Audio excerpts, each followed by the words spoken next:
పెళ్ళైనా పండగైనా వేడుక ఏదైనా పట్టుచీరల ప్రత్యేక వేదిక వారాహి సిల్క్స్. 2025 గద్దర్ ఫిలిం అవార్డులను ప్రకటించింది తెలంగాణ సర్కార్. మార్చి 19న ఉగాది రోజున ఈ పురస్కారాల ప్రదానోత్సవం జరగబోతుంది. అయితే చిరంజీవికి ఎన్టీఆర్ నేషనల్ అవార్డు వరించింది. ఇక కమల్ హాసన్కి పైడి జయరాజ్ అవార్డు, అదేవిధంగా సుద్దాల అశోక్ తేజకి సినారే అవార్డు, అశ్విని దత్కి నాగిరెడ్డి చక్రపాణి అవార్డుతో పాటుగా రమేష్ ప్రసాద్కి అత్యంత కీలకమైన రఘుపతి వెంకయ్య అవార్డు, ఇక జయసుధకి అక్కినేని నాగేశ్వరరావు అవార్డులు వరించాయి. ఇక ఉత్తమ చిత్రంగా రాజు వెడ్స్ రాంబాయ్, ఇక ఉత్తమ ద్వితీయ చిత్రంగా దండోరా, ఉత్తమ తృతీయ చిత్రంగా the great pre wedding show, అదేవిధంగా ఉత్తమ నటుడిగా నాగ చైతన్య తండేలుకు ఎంపికయ్యారు. ఇక ఉత్తమ నటిగా రష్మిక ది గర్ల్ ఫ్రెండ్ మూవీకి గాను ఎంపిక చేయడం జరిగింది. ఇక ఉత్తమ దర్శకుడిగా సాయిలు రాజ్ వెడ్స్ రాంబాయ్కి సంబంధించి ఇక best feature film on national integrate అనేటువంటి కాన్సెప్ట్లో భాగంగా తండేల్ చిత్రాన్ని ఎంపిక చేయడం జరిగింది. ఇక ఉత్తమ సోషల్ మెసేజ్ సినిమాగాను కోర్టు చిత్రాన్ని, ఇక ఉత్తమ డాక్యుమెంటరీకి యూనిటీ, అదేవిధంగా ఉత్తమ ప్రజాదరణ చిత్రం సంక్రాంతికి వస్తున్నాం సినిమాను ఎంపిక చేశారు. ఇక బెస్ట్ ఫీచర్ ఫిలిం పరిచయ దర్శకుడు సాయి మార్తాండ్ను లిటిల్ హార్ట్స్ సినిమాకు గాను ఎంపిక చేశారు. ఇక ఉత్తమ బాలల చిత్రంగా అనగనగా ఎంపికైంది. ఇక ఉత్తమ సహాయ నటుడిగా శివాజీ, ఉత్తమ సహాయ నటిగా భూమిక యూఫోరియా మూవీకి గాను ఎంపిక చేశారు. ఇక ఉత్తమ సంగీత దర్శకుడిగా మార్క్ రాంబేన్ దండోరా చిత్రానికి గాను, ఇక ఉత్తమ గాయకుడిగా అనురాగ్ కులకర్ణి రాజు వెడ్స్ రాంబాయ్ చిత్రానికి ఎంపిక చేశారు. ఇక ఉత్తమ గాయనిగా సాహితీ కన్నప్ప చిత్రానికి, ఇక ఉత్తమ బాల నటుడిగా మాస్టర్ రోహన్ను ఎంపిక చేశారు. ఇక ఉత్తమ కథా రచయితగా గుణశేఖర్ యూఫోరియా సినిమాకు ఎంపికయ్యారు. ఇక ఉత్తమ స్క్రీన్ ప్లేగా అనిల్ రావిపూడికి సంక్రాంతికి వస్తున్నాం సినిమాకు గాను ఆయనకి అవార్డు వరించింది. ఇక ఉత్తమ లిరికిస్ట్ నందకిషోర్ను ఎంపిక చేయడం జరిగింది. ఇక ఉత్తమ సినిమాటోగ్రఫర్గా కార్తీక్ ఘట్టమనేని మిరాయి సినిమాకు ఎంపిక చేశారు. ఇక ఉత్తమ ఎడిటర్గా శ్రీకర్ ప్రసాద్ మిరాయి సినిమాకు గాను ఎంపికయ్యారు. ఓవరాల్గా తెలంగాణ ప్రభుత్వంలో గద్దర్ సినిమాకు సంబంధించినటువంటి గద్దర్ అవార్డ్స్ను కూడా ఎంపిక చేశారు. ఇక సినీ పరిశ్రమలో అత్యంత కీలకంగా తెలంగాణ సర్కార్ ఈ అవార్డులను బహుకరించబోతుంది. ఇక ఇదే అంశానికి సంబంధించి మరింత సమాచారం మా ఫిలిం రిపోర్టర్ రవీందర్ నుంచి మరింత ఇన్ఫర్మేషన్ తీసుకునే ముందు అవార్డుల ప్రకటనకు సంబంధించి దిల్ రాజు అనౌన్స్ చేసినటువంటి వివరాలను ఒకసారి చూద్దాం. First best feature film Raju weds Rambai, director Shri Venu Uggula, producer Sailu Shri Sailu, director Akhil Raj hero and Tejaswini Rao heroine. దానికి Raju weds Rambai first best feature film gold. Second best feature film Dandora, Muttaneni Ravindra Banerjee, producer Murali Khan Devaso, director and actor Nandu, heroine Mounika Chikila. ఇదే అంశానికి సంబంధించి మరింత సమాచారం మా ఫిలిం కరెస్పాండెంట్ రవీందర్ అందిస్తారు. రవీందర్ చెప్పండి, మొత్తం మీద 2025 గద్దర్ ఫిలిం అవార్డులను తెలంగాణ సర్కార్ ప్రకటించింది. సో దీనికి సంబంధించిన పూర్తి స్థాయి అప్డేట్స్ ఏంటి? 2025 సంవత్సరానికి సంబంధించి ఇవాళే మనకు గద్దర్ ఫిలిం అవార్డులు అనేవి ప్రకటించారు. ఇంతకు ముందు ఉమ్మడి రాష్ట్రంగా ఉన్నప్పుడు నంది అవార్డులు ఏవైతే ఇచ్చేవాళ్ళో అవి రాష్ట్రం విడిపోక ముందు నుంచి మనకు ఆగిపోయాయి. దాదాపుగా 10 సంవత్సరాలకు పైగానే ఈ పురస్కారాలన్నీ నిలిచిపోయాయి. తర్వాత కాంగ్రెస్ ప్రభుత్వం అధికారంలోకి వచ్చాక వీటిని పునరుద్ధరించాలనే ఉద్దేశంతో నంది అవార్డుల స్థానంలోనే గద్దర్ అవార్డులు తీసుకురావడం జరిగింది. దానికి అధికారికంగా ఒక కమిటీ వేసి మొత్తం అంటే ఇప్పటిదాకా ఏ సంవత్సరానికి అవార్డులు రాలేదో అవన్నీ కూడా గత ఏడాది మనకు ప్రకటించడం, తర్వాత దానికి సంబంధించిన పురస్కారం ఒక వేడుక రూపంలో చేయడం అన్ని కూడా విజయవంతంగా జరిగాయి.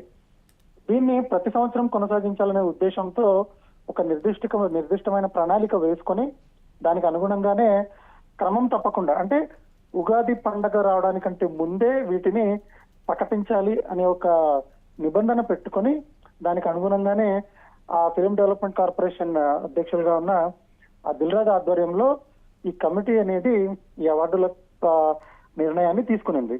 ఇక్కడ పలు రకాల నామినేషన్లు సినిమాలను పరిశీలించి ఇవాళ మనకు ఆ లిస్ట్ అయితే అనౌన్స్ చేయడం జరిగింది. ప్రధానంగా మనకి ఇందులో హైలైట్ గా చెప్పుకోవాల్సింది ఏంటంటే మెగాస్టార్ చిరంజీవికి ఎన్టీఆర్ నేషనల్ అవార్డు ఇవ్వడం అనేది ఒక విశేషంగా చెప్పుకోవాలి. తర్వాత తెలంగాణ ఫిల్మ్ మేకర్స్ లో ఒక లెజెండ్ గా చెప్పుకునే పైడి జయరాజ్ అవార్డుని కమల్ హాసన్ కు ఇవ్వడం, ఈ 25 సంవత్సరాలకు పైగా సుదీర్ఘమైన ప్రస్థానం కలిగిన గీత రచయిత సుద్దాల అశోక్ తేజ్ గారికి సినారే అవార్డు ఇవ్వడం, సీనియర్ నిర్మాత అయిన అశ్విని దత్ గారికి నాగిరెడ్డి చక్రపాణి అవార్డు, తర్వాత ఎల్వి ప్రసాద్ గారి వారసులు ఫిల్మ్ మేకర్ రమేష్ ప్రసాద్ గారికి రఘుపతి వెంకయ్య అవార్డు, తర్వాత ఏఎన్ఆర్ అవార్డు వచ్చేసి మనకు సహజ నటి జయసుధకి ఇవ్వడం అనేది చాలా సమతూకంగా ఎవరికి అర్హత ఉందో వాళ్లకు దక్కాలి అనే ఉద్దేశంతో చాలా చక్కని ఎంపిక అనేది జరిగినట్టుగా మనం ఈ గద్దర్ అవార్డ్స్ లో అర్థం ఎస్ చేసుకోవచ్చు. రవీంద్ర, కొంతవరకు ఎందుకంటే పెద్ద నటుల దగ్గర నుంచి చిన్న సినిమాల వరకు ఎవరిని మర్చిపోయినటువంటి పరిస్థితి కనబడుతుంది. అయితే ఈ 2025 గద్దర్ అవార్డులకు సంబంధించి చిన్న చిన్న సినిమాలు కూడా పెద్ద పెద్ద అవార్డ్స్ వరించినటువంటి వైనాన్ని మనం చూడొచ్చు. అలా అనుకోవచ్చా? సో అలాంటి పరిస్థితి ఖచ్చితంగా అనుకోవచ్చు. ఎందుకంటే మనం 3 ఉత్తమ చిత్రంగా ఎంపికైన 3 సినిమాలను తీసుకుంటే ఆ ఉత్తమ చిత్రం, ద్వితీయ చిత్రం, తృతీయ చిత్రం, ఈ 3 కూడా రాజు వెడ్స్ రాంబాయి, దండోరా, the great pre wedding show, ఈ 3 కూడా ఈ సినిమాలు అన్ని కూడా చాలా తక్కువ బడ్జెట్ తో రూపొందినవి. స్టార్లు ఎవరు దీంట్లో లేరు. ప్రత్యేకించి మనకు స్టార్ బేస్ మార్కెట్ ను బేస్ చేసుకునో లేకపోతే బడ్జెట్ ను బేస్ చేసుకునో హైప్ తెచ్చుకున్న సినిమాలు అయితే కావు. పూర్తిగా కంటెంట్ ను బేస్ చేసుకుని నిజ జీవిత సంఘటనలకు దగ్గరగా ఏవైతే ఉన్నాయో అంశాలు ఉన్నాయో వాటిని తీసుకొని ఈ సినిమాలు అనేవి తీశారు. కాబట్టి 3 అవార్డులు చూసుకుంటే కనుక సహజత్వానికి ఆ అవార్డు కమిటీ పెద్ద పీట వేయడం అనేది మనం గమనించవచ్చు. అంటే చిన్న పెద్ద తేడా లేకుండా అర్హత ఉన్న సినిమా ఏదైనా సరే మనం ఖచ్చితంగా దాన్ని గుర్తించాలి అనే ఉద్దేశం అయితే మనకి ఈ సినిమాలో గమనించవచ్చు. కాకపోతే తెలంగాణ బ్యాక్డ్రాప్ అంటే రాజు వెడ్స్ రాంబాయి తర్వాత దండోరా, ఈ 2 కూడా తెలంగాణ బ్యాక్డ్రాప్ లో రూపొందించిన సినిమాలు కావడం, వాటికి ఈ స్థాయిలో గుర్తింపు రావడం అనేది కూడా రవీంద్ర, కొంతవరకు తెలంగాణ ప్రభుత్వం మరి ముఖ్యంగా సినీ కళాకారులకి తగిన ప్రాధాన్యత అవార్డుల ద్వారా ఇస్తున్నది చాలా స్పష్టంగా అర్థమవుతుంది. ఎందుకంటే రఘుపతి వెంకయ్య అవార్డు, అదేవిధంగా నంది అవార్డులు ఇది ఎప్పుడో ప్రకటించేవారు, అప్పుడప్పుడు మాత్రమే సో ఇచ్చినటువంటి సందర్భాలు ఉన్నాయి. కానీ గద్దర్ అవార్డులు మాత్రం ప్రతి ఏడు ప్రకటించడం సో ఒక ఆనవాయితీగా, ఒక సాంప్రదాయంగా పాటిస్తుంది ప్రెజెంట్ గవర్నమెంట్. ఇది పాటించాలి కూడా. ఎందుకంటే మనకు 1962లో మొదలైన నంది అవార్డ్స్ అనేవి మనకు ప్రతి సంవత్సరం ఇచ్చేవాళ్ళు ఉమ్మడి రాష్ట్రంగా ఉన్నప్పుడు. దాదాపుగా ఒక 35 సంవత్సరాల పాటు నిరాటంకంగా మనకు అవార్డుల ప్రదానం అనేది కొనసాగింది. తర్వాత రకరకాల కారణాలు, ప్రభుత్వాలు తగిన విధంగా వాటికి స్పందించకపోవడం లాంటి వాటి వల్ల అవార్డులు అనేవి ఆగిపోయాయి. ఇప్పుడు ఈ ప్రతి సంవత్సరం ఈ అవార్డులు ఇవ్వడం అనేది ఒక సదుద్దేశంగా మనం చూడొచ్చు. ఇక మీరు అన్నట్టు తెలంగాణ ప్రాధాన్యం కావచ్చు, ఫిల్మ్ మేకర్స్ నటులు ఇంపార్టెన్స్ ఇవ్వడం కావచ్చు, ఇది కొంత సహజంగా ఉండే ఉంటుంది. ఎందుకంటే ఇది తెలంగాణ రాష్ట్రం నుంచి ఇస్తున్న గద్దర్ అవార్డులు కాబట్టి ప్రాధాన్యత క్రమంలో ఆ నేపథ్యం నుంచి వచ్చిన వాళ్లకు ఎక్కువ గుర్తింపు ఉండడం అనేది సహజం కావచ్చు.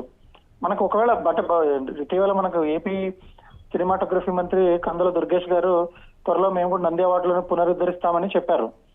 సో వాళ్ళ ఎంపిక ఎలా ఉంటుంది అనే దాన్ని బట్టి మనకు ఈ రెండిటి మధ్య వ్యత్యాసాలు, అంటే వాళ్ళు ఎలాంటి సినిమాల్ని గుర్తిస్తున్నారు, తెలంగాణ కమిటీ ఎలాంటి సినిమాలను గుర్తిస్తుంది అనే దాన్ని బట్టి మనకు ఒక కంపారిజన్ అనేది వచ్చినప్పుడు ఈ ప్రాధాన్యతలు ఎలా ఉన్నాయనేది మనకు కొంచెం క్లారిటీ వస్తుంది. ఇప్పటికైతే ఆ సమతూకత అయితే కనపడుతోంది. ముఖ్యంగా చిన్న సినిమాలను ప్రోత్సహించే విషయంలో మాత్రం 2025 ఎంపికని మనం సానుకూల కోణంలోనే చూడొచ్చు. Right Ravinder, thank you. మొత్తం మీద 2025 గద్దర్ ఫిలిం అవార్డుల ప్రకటన మాత్రం ఉత్సాహభరితంగా సాగింది. మార్చి 19న ఉగాది రోజున ఈ పురస్కారాలను ప్రదానం చేయబోతుంది తెలంగాణ సర్కార్. అయితే చిరంజీవికి ఈసారి ప్రతిష్టాత్మకమైనటువంటి ఎన్టీఆర్ నేషనల్ అవార్డు వరించింది. ఇక కమల్ హాసన్కి పైడి జయరాజ్ అవార్డు, అదేవిధంగా సుద్దాల అశోక్ తేజకి సి నారాయణ రెడ్డి సినారే అవార్డును ప్రదానం చేయబోతున్నారు. ఇక అశ్విని దత్కి నాగిరెడ్డి చక్రపాణి అవార్డులతో పాటుగా తెలుగులో సినీ పరిశ్రమలో అత్యున్నతమైనటువంటి పురస్కారం రఘుపతి వెంకయ్య అవార్డు. ఈసారి రమేష్ ప్రసాద్కి అవార్డు వరించబోతుంది.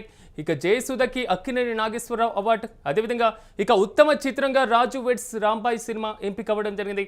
ఇక ఉత్తమ ద్వితీయ చిత్రంగా దండోరాతో పాటుగా తృతీయ చిత్రంగా ది గ్రేట్ ప్రీ వెడ్డింగ్ షోను ఎంపిక చేశారు. ఇక ఉత్తమ నటుడిగా నాగ చైతన్య తండేల్ మూవీకి గాను ఎంపిక అవ్వడం జరిగింది. ఇక ఉత్తమ నటిగా రష్మికను ఎంపిక చేశారు. ఇక ఉత్తమ దర్శకుడిగా సాయిలు, అదేవిధంగా best feature film on national integration అనేటువంటి కోవలో దండేల్ను ఎంపిక చేయడం జరిగింది. ఉత్తమ సోషల్ మెసేజ్ సినిమాగాను కోర్టును ఎంపిక చేశారు. ఇక ఉత్తమ డాక్యుమెంటరీ సినిమాకు గాను యూనిటీను ఎంపిక చేశారు. ఇక ఉత్తమ ప్రజాదరణ సినిమాగా సంక్రాంతికి వస్తున్నాం. అదేవిధంగా బెస్ట్ ఫీచర్ ఫిలిం పరిచయ దర్శకుడిగా సాయి మార్తాండను ఎంపిక అవ్వడం జరిగింది. ఇక ఉత్తమ బాలల చిత్రంగా అనగనగా, ఉత్తమ సహాయ నటుడిగా శివాజీ, ఉత్తమ సహాయ నటిగా భూమిక, ఇక ఉత్తమ సంగీత దర్శకుడిగా మార్క్ రాబిన్ను ఎంపిక చేశారు. ఇక ఉత్తమ గాయకుడిగా అనురాగ్ కులకర్ణి, ఉత్తమ గాయనిగా సాహితీ కన్నప్ప చిత్రానికి గాను ఎంపిక చేశారు. ఇక ఉత్తమ బాల నటుడిగా మాస్టర్ రోహన్ను ఎంపిక చేయడం జరిగింది. ఇక ఉత్తమ కథా రచయితగా గుణశేఖర్ను యూఫోరియా సినిమాకు గాను ఎంపిక చేశారు. ఇక ఉత్తమ స్క్రీన్ ప్లేగా అనిల్ రావిపూడిని సంక్రాంతికి వస్తున్నాం సినిమాకు గాను అవార్డు వరించింది. ఇక ఉత్తమ లిరికిస్ట్గా నంద కిషోర్ను ఎంపిక చేశారు. అయితే ఉగాది రోజున ఈ అవార్డులను బహుకరించబోతుంది తెలంగాణ ప్రభుత్వం.